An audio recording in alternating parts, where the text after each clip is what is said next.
DSS అంటేనే ఒక brand. DSS అని మనం ఒక పార్టీ తీయబడుతున్నాం యువత కోసం.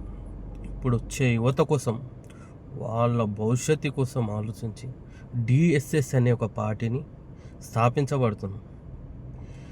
డిఎస్ఎస్ అనే పార్టీ ఒకటి పెట్టవలసిన కారణం ఏంటంటే, కొంతమంది యువత వాని మాటల్లో వీని మాటల్లో వాడేదో చెప్తాడని వీడేదో చెప్తాడని సంపదానాన్ని వదిలిపెట్టేసి, తల్లిదండ్రులను వదిలిపెట్టేసి ఏదో వాని వెనక వాడేదో పూటకింత ఊసడని, వీని వెనక వీడేదో పూటకింత ఊసడని అట్లా తిరుగుతురు.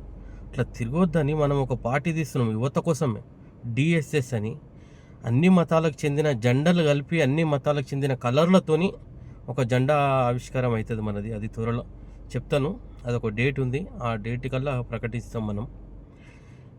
ఈ డిఎస్ఎస్ అనే దానికోసం అర్థం చేసుకోవాలంటే నాతో కలవాల్సిందే, నాకు ఫోన్ చేయాల్సిందే. ప్రతి విషయం దాని గురించి చెప్పగలుగుతా. డిఎస్ఎస్ అంటే ఇది ఎట్లా పనిచేస్తుంది, ఇది తీయనికి కారణం ఏంది, ఇది ఎట్లా ముందుకు వెళ్తుంది. అరే వీడేంద్రాన్ని అమ్మ, వీడు గార్డెన్ పని చేసుకునేటోడు, వీడు డిఎస్ఎస్ అంటుండు, పార్టీ అంటుండు. అరే గార్డెన్ పని చేసుకొని, వాడు చప్రాసి పని చేసుకొని, వాడు రోడ్డు మీద బట్టలు తిరిగే నీ పార్టీ పెట్టనీకే పెద్ద పని కాదు. తీర్మాన్ మల్లన్న అట్లాంటి వాడు బీసీల కోసం వాడుకొని, బీసీలకు వాడుకొని, వాళ్ళ మాటలు చెప్పుకొని, ఛాయ్ పైసలు కావన్నా ఒక్క రూపాయి, ఒక 10 రూపాయలు అని చెప్పిన మొగోడు హెలికాప్టర్లో దిగుతుండు. బీసీలు అయినా గుడ్డిగా వానే నమ్ముతురు. రెండో విషయం వచ్చేసి, గుడ్డిగా వానే నమ్ముతురు, వాడొక పార్టీ అని తీసిండు, ఓకే, దానికి మనం గిట ఓకే, బీసీల కోసం అందరం పాటుపడి ఉండాల్సిందే. ఇంకొకటి రెండో విషయం ఏముందంటే, బీసీల కోసమే పనిచేస్తాం, బీసీ నాయకుడినే మేము పార్టీ ప్రెసిడెంట్గా చేస్తాం, బీసీ నాయకుడినే సీఎం చేస్తామని కొన్ని పార్టీలు హామీలు ఇచ్చి, ఆ పార్టీ ఏం చేసిందంటే ఈరోజు బీసీలకి టికెట్ ఇవ్వకుండా ఎవరికి ఇచ్చిందో అందరికి అర్థమైంది. ఆ పార్టీ పేరు చెప్పను, ఆ పార్టీ ఎవరికి టికెట్ ఇచ్చిందో అందరికి అర్థమైంది. ఏ పార్టీ బీసీ కోసం పనిచేస్తుంది అంటే మీరు అనుకుంటారేమో, కానీ ఎక్కడ ఎవరిని ఎట్లా వాడుకోవాలని ఆలోచించే పార్టీలు చాలా ఉన్నాయి మార్కెట్లో. చాలా పార్టీలు ఉన్నాయి ఇట్లాంటివి, ఎవరిని ఎట్లా వాడుకోవాలి, ఎవరిని ఎట్లా యూజ్ చేసుకోవాలి, ఏ మతాంతో ఎట్లా ఆడుకోవాలి, ఏ మతం ఓట్లు ఎన్ని ఉన్నాయి, ఈ మతంలో ఎడ్డి గొర్రెలు ఎంతమంది ఉర్రు. ఇప్పుడు ఇంకొకటి, జూబ్లీస్ కాన్స్టిట్యున్సీలో ఎలక్షన్స్ నడుస్తున్నాయి. అక్కడ ప్రచారం ఉంది వాటి రాత్రి ఒక గేమ్ నడుస్తుంది, నిన్నటిసంది ఒక గేమ్ అవుతుంది. అది ఆ గేమ్ అవుతుందంటే ఆ గేమ్లో సూత్రధారి ఎవడు, గేమ్ను నడిపించేది ఎవరు, ఆ ముందలుండి చేపించింది ఎవరు, ఇవన్నిటికీ మనం తెలుసుకోకుండా ఎడ్డి గొర్రెలు లెక్క మన మురికి వాడు మనోడు, వీడు మనోడు. అరే ఎవడు మనోడు కాడరా నాయన, మన మతములే మన గ్రూప్ అయ్యేవనికైనా బాకీ ఉంటే వచ్చేవాడు ఇల్లవాడతలేడు.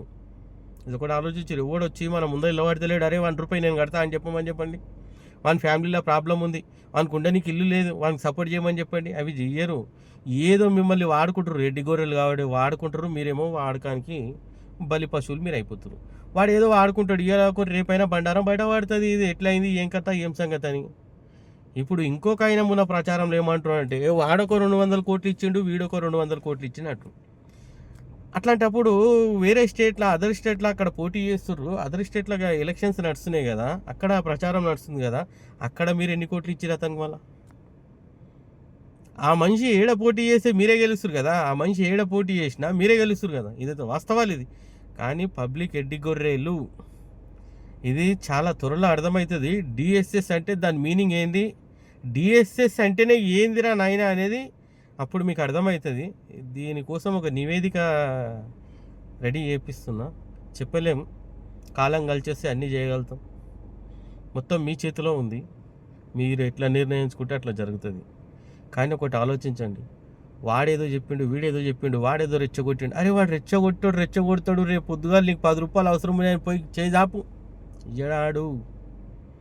ఇయ్యడు. తెలుసు కదా నాకు, ఎంత పెద్ద నాయకులైనా కానీ వాడుకున్న రోజులు వాడుకుంటారు, దాని తర్వాత నీకు పక్కకు దొబ్బేస్తారు. అర్థమైందా? ఎవరిని ఎట్లా దొక్కాలని అట్లా దొక్కిండు కేసీఆర్ గిటంగా, ఎవరిని ఏడా అనగా దొక్కాలన్నాడు అనగా దొక్కిండు కేసీఆర్ గిటంగా. అర్థమైందా? ఎవరిని ఎట్లా దొక్కాలనో తొక్కినందుకే వాళ్ళ శాపనాపాలు ఈయన తగిలినాయి పెద్ద మనిషికి. అందుకు పార్టీలు ఎవరు లేకుండా పోతున్నారు. కేసీఆర్ దగ్గర ఏం లేకుండే, వాళ్ళ బిడ్డ పెళ్లి చేయాలంటే పైసలు లేకుండే. అర్థమైందా? ఏం లేకుండా ఆయన దగ్గర. అట్లాంటి వాడు కోట్లకు అధిపతి. అట్లాంటి వాడు గుడ్డిగా నమ్మేస్తురాయా, మీరు యువత కళ్ళు తెడుచుకోవాలి, యువత మేలుకోవాలి, యువత వాని వీని ముసుగులో పోకూడదు. అరే మీరే నాయకులు, మీరే లీడర్లు, రేపొద్దున భవిష్యత్తులో కాబోయే నాయకులు మీరేనాయా. మీరు నిర్ణయించాలి ఎవరికి ఓటేయాలి, ఎవరికి ఓటేయద్దు, ఏ పార్టీ ఎట్లా ఆట ఆడుకుంటుంది, ఏ పార్టీ ఎట్లా మనం చూస్తుంది, ఏ పార్టీలో మనం ఏం గౌరవం ఇస్తుర్రు, ఏ పార్టీలో ఖాళీ మతం కోసం కొట్లాడుకుంటుర్రు, ఏ పార్టీ వాడు దేనికోసం కొట్లాడుకుంటుండు. ఒకటి ఆలోచించాలి. నేను ఈ పార్టీ ఆ పార్టీ ఈ పార్టీ పేరు కూడా చెప్తలేను. ఎందుకు చెప్తలేనంటే చెప్పినా ఎవరు నమ్మడు. అరే పలానోడికి ఇట్లా అన్నాడు రా అంటారు. ఇది వాస్తవాలు. కానీ రానున్న కాలంలో వాస్తవాలు గిట్టంగా కొన్ని అబద్ధాలు కూడా జరిగే ఛాన్సెస్ ఉంటాయి, నిజాలు జరిగే ఛాన్సెస్ ఉంటాయి. ఎవడు ఏందనేది తెలిసిపోతుంది.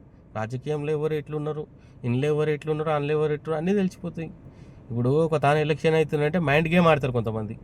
మైండ్ గేమే నేను చెప్పాను, కానీ మైండ్ గేమ్ ఆడతారు. ఆడండి. పబ్లిక్ ఎడ్డి గొర్రెలు పిచ్చోళ్ళు పబ్లిక్. కానీ ప్రచారంలా మతం కోసం చెప్తాడు.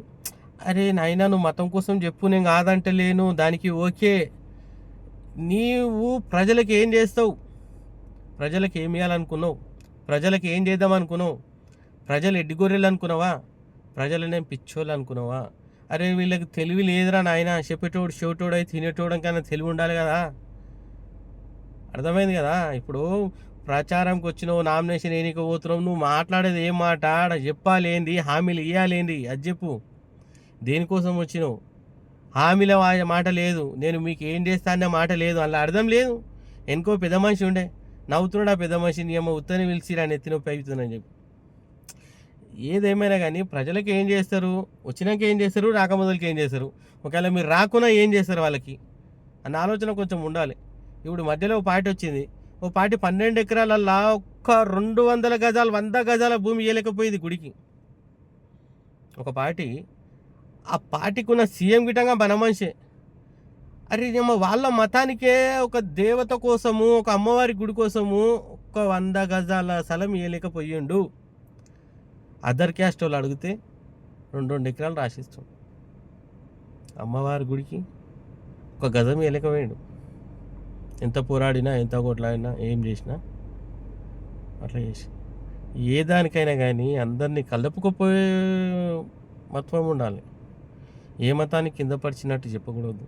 ఏ మతాన్ని ఇప్పుడు ప్రతి మతంలా గరిబోడు ఉండన్నా లేడన్నట్టు కాదు. ఒక్కొక్కరిని గుండానికి ఇల్లు లేవు. ఓల్ సీట్లో చెప్పరు, ఏదని చెప్తున్నా, ఓల్ సిటీలా చెప్పరు. ఎవడైతే పళ్ళంతాడు చూడు, ముస్లిం వాడు, తుర్కోడు, వానికి ఇల్లు లేదు. వాడు ఇంట్రెస్ట్కి పైసలు తీసుకుంటాడు చూడు, ఒక పార్టీ దగ్గర తీసుకుంటాడు, ఆ పార్టీ వాడు వాడిని పీడ్చుగా తాగుతాడు. చెప్పరు, బయట వేసుకురాను. వాళ్ళ బాధలు మస్తున్నాయి. కానీ మతం ముసుగులో కొట్లాడుతుడు చూడు, మీరు వాళ్ళ బాధలు అర్థం చేసుకోవాలి. ఒక్కటి ఆలోచించండి, తప్పు అనిపిస్తే క్షమించండి.